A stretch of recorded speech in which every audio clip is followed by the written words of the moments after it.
যে মানুষ সৎ নয়, যে মানুষ আসলে ভেতর থেকে অসৎ, সে যাই করুক জীবনে সফলতা পাবে না। চাঁদনি রাতের মতন আসবে আর চলেও যাবে। প্রথম হচ্ছে সৎ থাকা। এই সৎ থাকা কি? সৎ থাকা মানে কারো 5 টাকা মেরে খাওয়া নয়। সৎ থাকা মানে বন্ধুকে বলছো শোন না আসছি, তার মানে যাও। বাবাকে বলছো বাবা এটা আমি করবো, তার মানে করো। তুমি কোনো মানুষকে বলছো আমি তোমার সাথে আছি, মানে থাকো। প্রিয়জনকে বলছো যে জীবনের শেষ দিন অবধি তোমার সাথে থাকবো, মানে শেষ দিন অবধি থাকো।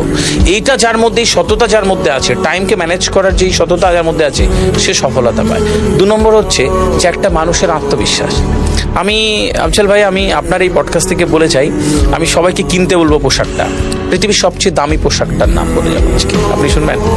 পৃথিবীর সবচেয়ে দামি পোশাকটার নাম, আমার যারা অডিয়েন্সে পরে দেখবেন, যদি টাকা পয়সা থাকে আর না থাকে তাও কিনবেন। পৃথিবীর সবচেয়ে দামি পোশাকটার নাম, পৃথিবীর সবচেয়ে দামি অলংকারটার নাম, পৃথিবীর সবচেয়ে দামি গহনাটির নাম হচ্ছে আত্মবিশ্বাস। যার আত্মবিশ্বাস সুন্দর, সে মানুষ দেখতে সুন্দর। ঠিক ওই সততার পরে তার আত্মবিশ্বাস আসবে, যে নিজেকে ঠিকঠাকভাবে জানে, বোঝে যে আমি কে, আমার জন্ম কী জন্য হয়েছে, আমি কি করতে যাচ্ছি, এবং তার একটা স্পষ্ট পরিকল্পনা যখন থাকবে, তাকে রুখতে পারবে এরকম কোনো বান্ধা পৃথিবীতে নেই।